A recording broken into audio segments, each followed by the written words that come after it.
Hello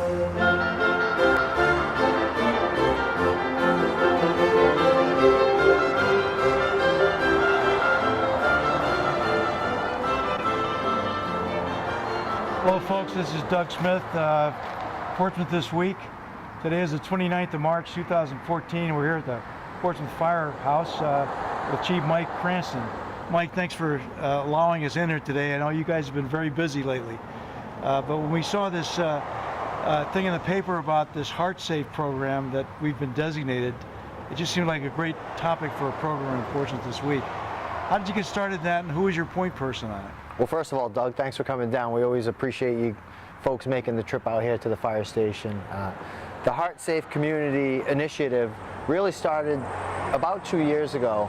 Firefighter Dominic Lettieri approached me, told me about this program that he had read about and was being offered through the Department of Health and the American Heart Association, and thought it was a good idea. And obviously after listening to him tell me about it and doing a little research of my own, I thought this is something we absolutely should be doing. So we gave Nick the go-ahead, and he sort of took the ball and ran with it, and was able to accomplish this pretty important feat of getting us this Heart Safe designation, and more importantly than getting the designation, making our community a safer place to be. Yeah. Dominic goes by the name of Nick, though, right? Yes, Nick. He uses a lot part. Okay, let's go up to the Emergency Operations Center and talk to Dominic, or Nick. Sounds good. Okay.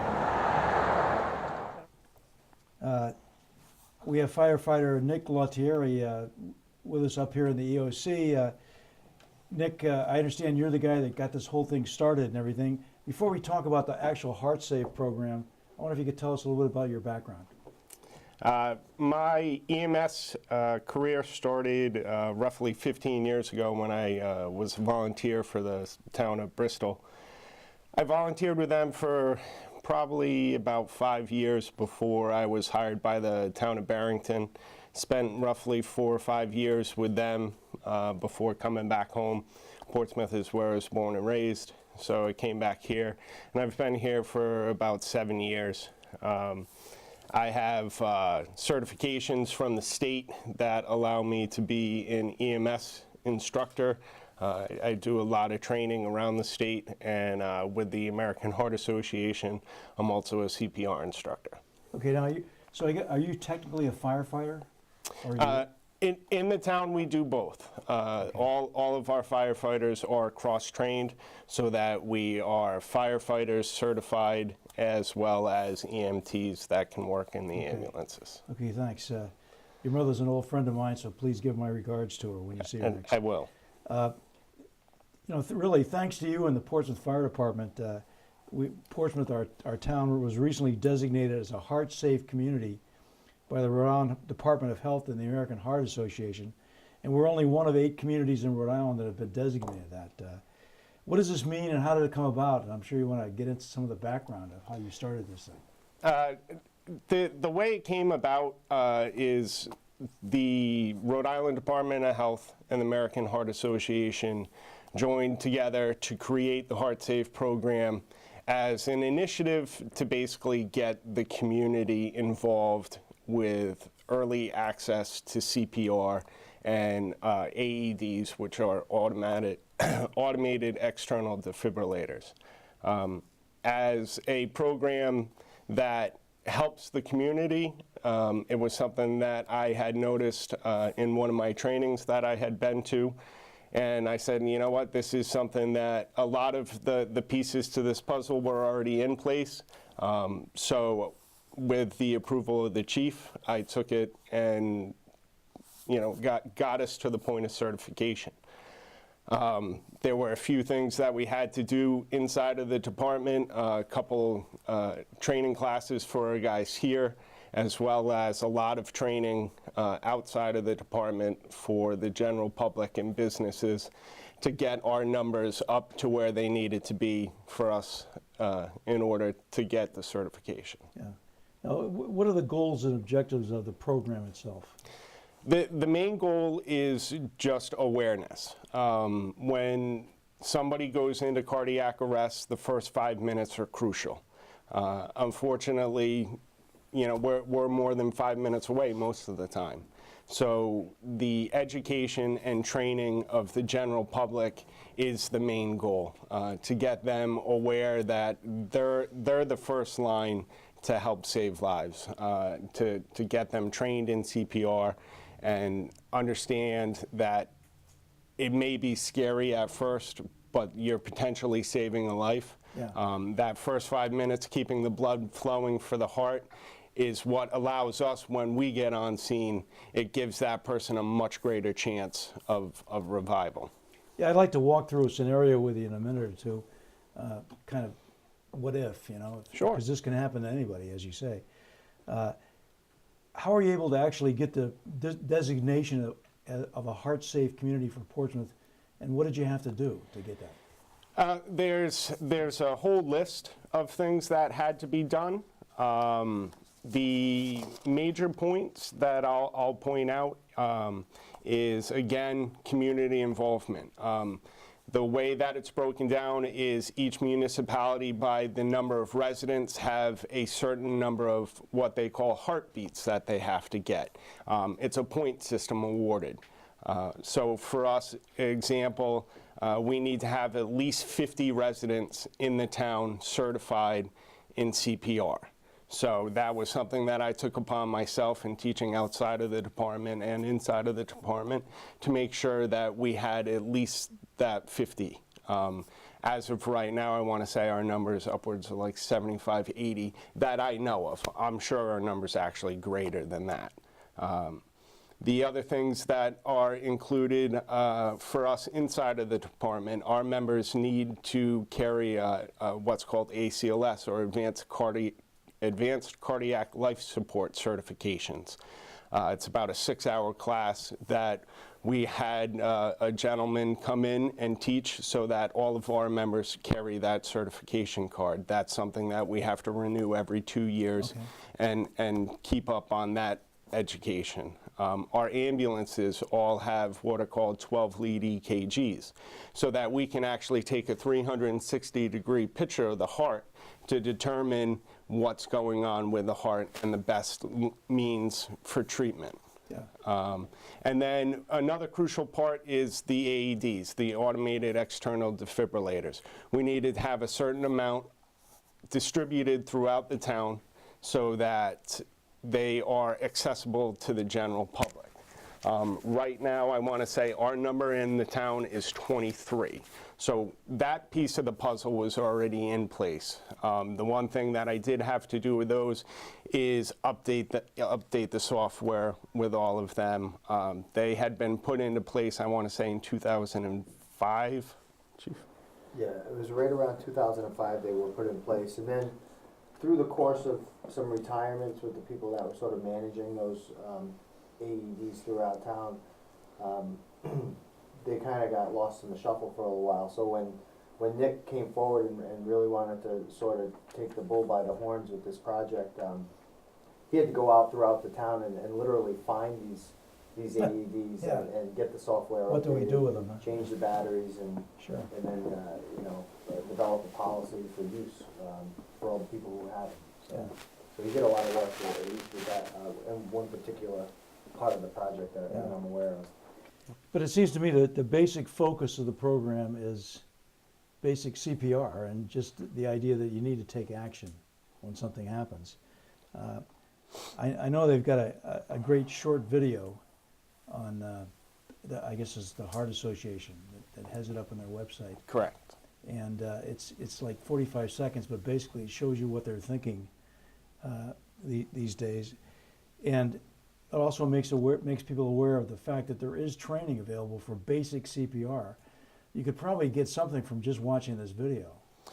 Well, what do they call the program for just CPR? Absolutely, and I'm sure you guys will share the website. The bare bones that we ask for the public to do is what's called hands-only CPR. Right. It's a simple 2-step process.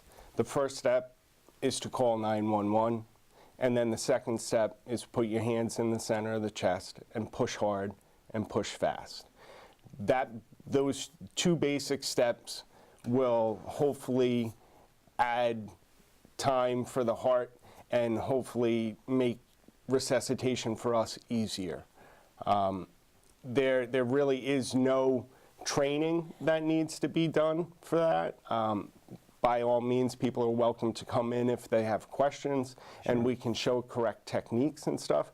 But that video does show the bare bones of doing something rather than doing nothing. Okay, so CPR stands for cardio. I have to read this. Cardiopulmonary resuscitation. Cardio meaning heart, pulmonary meaning lungs. I'm assuming what we're talking about is stimulating the heart and lungs in order to keep someone alive or to keep them breathing. Correct. Keep their heart beating.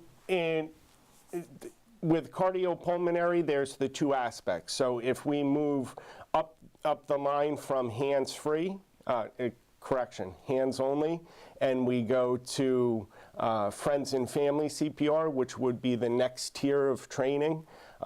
Friends and family CPR, we actually go over the chest compressions, which is resuscitating the heart, as well as correct positioning of the head and how to administer rescue breathing. Okay. So that is the cardio with the pulmonary. Maybe we could take a look at that. If you could show us, give us an example using a dummy or whatever we have here in the room.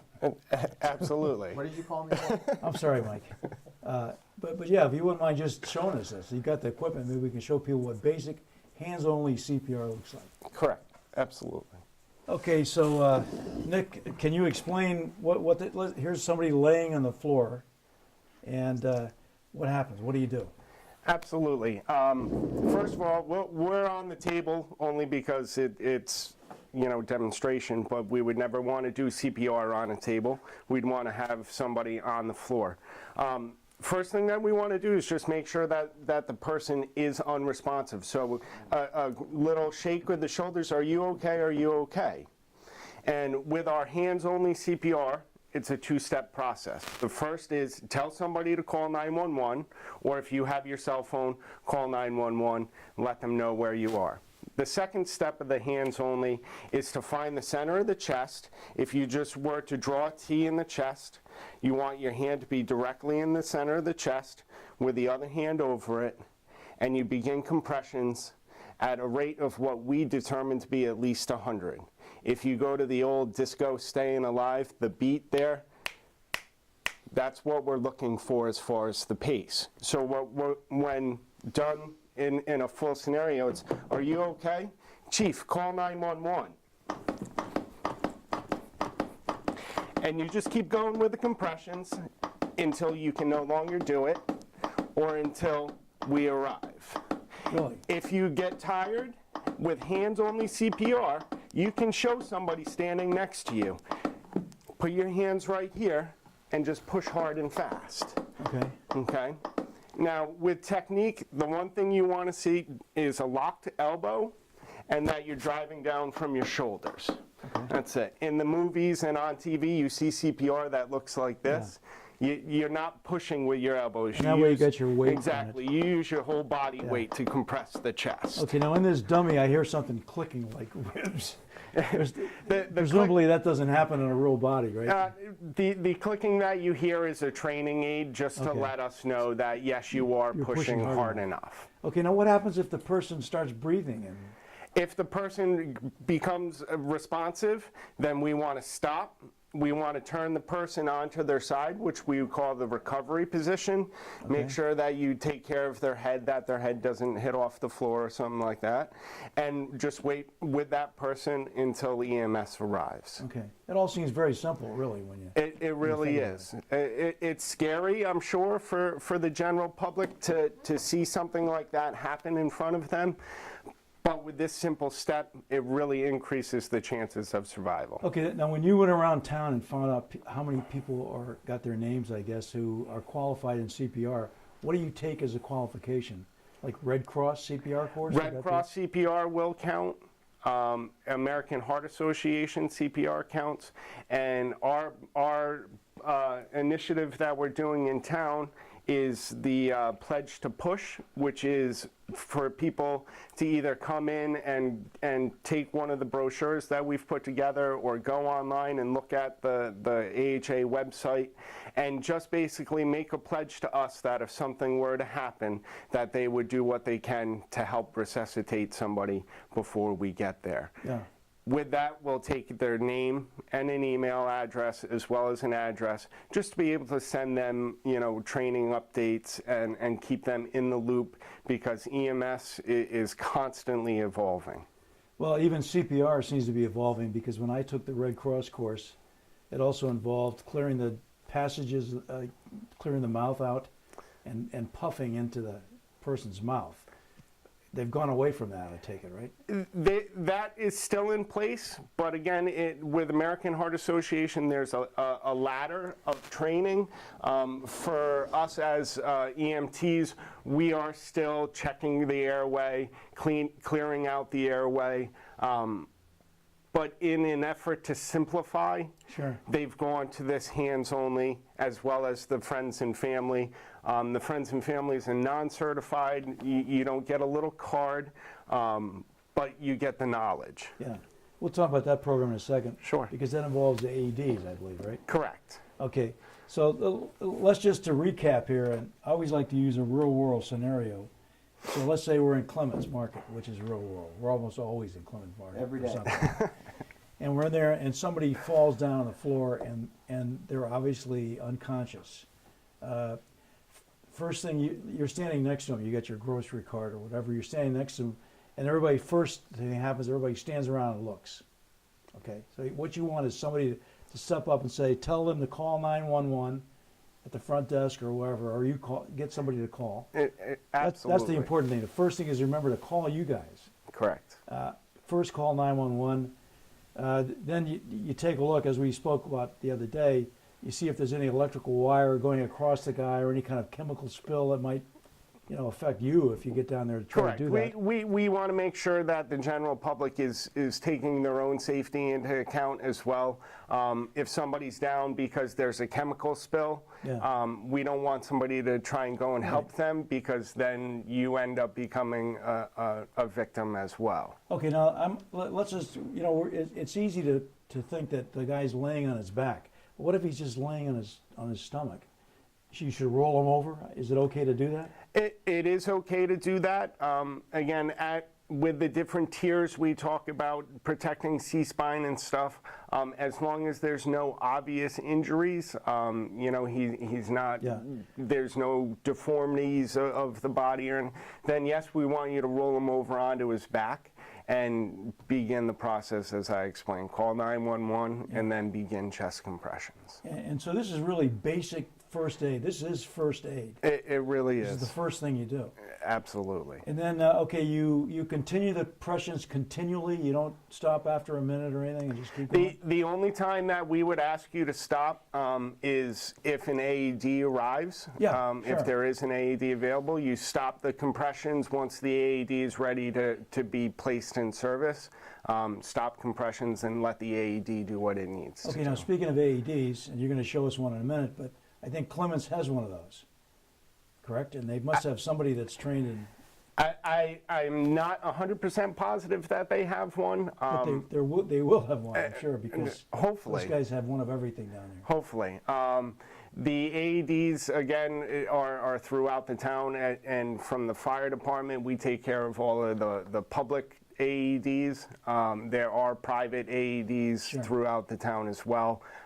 Anybody that's got an AED, please feel free to give me a call, because your AED counts for us in the HeartSafe community and adds to our points. Absolutely, good point. Okay, so let's talk about an AED. Automatic external defibrillator. Sounds kind of scary, but could you show us what it looks like? Absolutely. This is our AED model here. This here is actually a training simulator. So the ones that are in the town and owned and maintained by the town look just like this. It's made by Zoll. It's called an AED Plus. Okay? It's very simple to use. You would open the top, okay? This here can actually be used underneath the person's shoulders, like this. The top then helps to keep the person's airway open, okay? With the AED,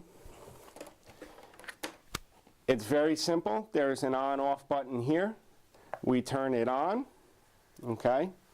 We plug in our pads. The pads then get attached to the patient's bare chest, okay? Every pad will have a picture on it so that the positioning of those pads is correct. Okay, there's no danger we could do this backwards somehow and hurt somebody, right? There is some training that needs to be done. American Heart Association doesn't want just anybody using these. Oh yeah, I understand. If you're interested in learning how to do it, you can come into the fire station for our friends and family training. That's your second program. Exactly, and we'll show you how to use these. Because there is some risk involved, that's why they want only trained personnel using them. Electricity is involved, so. Absolutely. Okay. So this wire here that I just connected would not be on the models that you would be using. This is again just for. Okay. Stay calm. Check responsiveness. Call for help. So Stay calm. Check responsiveness. Call for help. Open airway. So it talks you through the process, basically. Exactly. It does talk you through the process. The one thing, again, with the open airway is just sliding this through. And then it will actually go right through. It checks and analyzes all of the electrical activity that's going on with the heart. And then if a shock is advised, it will tell you that. And it will not deliver the shock. This is where somebody actually has to press the button to deliver a shock. It's a safety feature that's built in so to ensure that nobody's touching the patient and nobody else gets hurt. Does it do this in a sequence of events? It does. It continues and it will continually monitor the heart. And as it goes through, it will actually tell you, again, don't touch the patient that we're analyzing. Let's run this.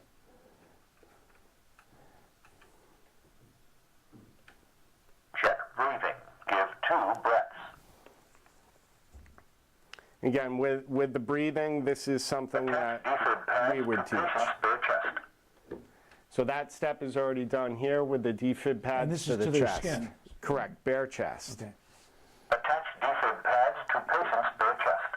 Don't touch patient. Analyzing.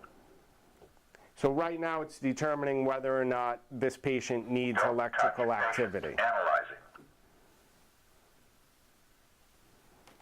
Shock advised. Don't touch patient. Press flashing shock button. So you can see right there, it's just letting you know that the electricity is available. Don't touch patient. Press flashing shock button. What we do is I'm clear, you're clear, everybody's clear. Shocking. Don't touch. Shock delivered. Start CPR. So immediately after the shock, we begin our CPR. Now, do you take the leads off? Nope, this stays in place because again, It's this gonna will go through the work whole in a cycle cycle. again. Okay, and it'll begin to analyze again. So you actually leave these in place. I'm gonna pause this.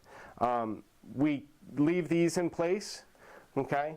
And what's great about the reason why we personally in the town use the Zoll is with these pads in place, when we arrive on scene, all we have to do is unplug this, and this will plug right directly into the monitor that we use that allows us to actually see the electrical Now, activity is that the going big on. one on the truck? On the, Exactly. okay. That's called, it's a Zoll X series monitor, which allows us to do defibrillations as well as, actually see the electrical activity, do 12 leads and all of that. Okay, now, do we have any idea of the number approximately of the ones that at least you know of the AEDs in town? And generally where they are, public places, I assume town hall maybe? Absolutely. I have a list right here that I use for maintenance on these.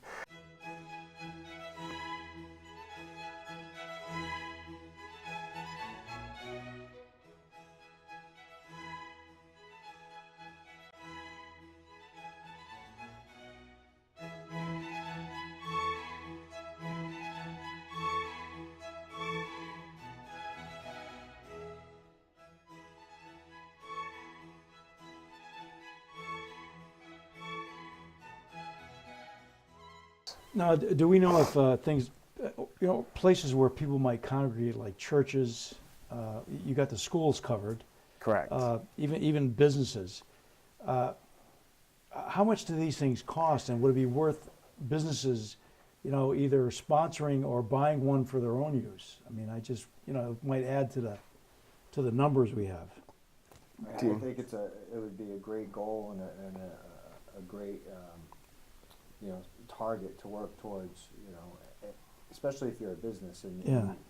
you have people coming into your place, and particularly if it's a larger place where you may have a lot of people there, and so number one, you have a greater potential of somebody maybe to fall ill, but there's also a greater potential if you have that piece of equipment there that somebody can actually make a difference. I mean, Nick brought up a good point earlier. When you think about all of the sophisticated equipment that we have here at the fire station and that we carry on the fire trucks and the ambulances, we can do a lot of good when we arrive on scene. But it's that critical time between when you when recognize something happens and the time we get there, and that's where we need help. So it'd be a good project for somebody like the Portsmouth Business Association, or perhaps a church even, to look into this thing. What do they run? What kind of money are we talking about here? I think you can get them anywhere from, on a low end of maybe $1,000 all the way up to probably $5,000. And correct me if I'm wrong. But When they first came out, the prices were high enough that people didn't buy them. You can buy simple units for pennies. When you think about you're saving somebody's life, what's the dollar amount on somebody's life? But I would say between that 1,000 on the low end, maybe even a little less, all the way up to the Cadillac versions. Let's just say some businesses might be interested in doing this. Could they contact you for technical advice and say what should we look at and what kind of? Absolutely. They can contact me directly. They call the fire station. If I'm not. That'd be great, because that'd be a great resource, Nick, I think. we would actually recommend that. Yeah. And that second training system or program you have, Friends and Family, is that basically to train people in the use of these kinds of devices? The Friends and Family is for those people that want to know more. And potentially do more as far as providing the rescue breathing, as well as learning how to use the AEDs. Okay. That Friends and Family is something that we're working on here. We have more than just myself certified as CPR instructors, so we're going to be putting together those training programs that'll be free to the public. Okay. Come in here, give us an hour to 2 of your time, and we'll teach you how to save a life. Okay, and we're running out of time, which we usually do in these programs, but I really appreciate you coming on today and explaining this, Nick and Chief, for having us in the firehouse. The brochure will be available. We'll try to get it up at the library, maybe at Clements. We can work on that. Okay. And the training courses are out there for you guys, and they can contact you or the firehouse to get in contact with you. Presumably you guys are going to be talking to the public about this, Touch a Truck and other kind of events and things like that. You were saying you're going to be somewhere next week at Clements, was it? Yep, Clements had actually reached out to us to come down and talk first aid, so I'll be down there next week to discuss not only their needs as far as first aid, but the Heart Safe project as well. Nick, you were recently commended by both the Chief and the Town Council for all your efforts in establishing and expanding this program. And let me just add my own thanks as a citizen, as a resident, for everything you do down here. So thanks very much, and thank you for joining us today. Doug Smith, thank you for joining us too. Goodbye.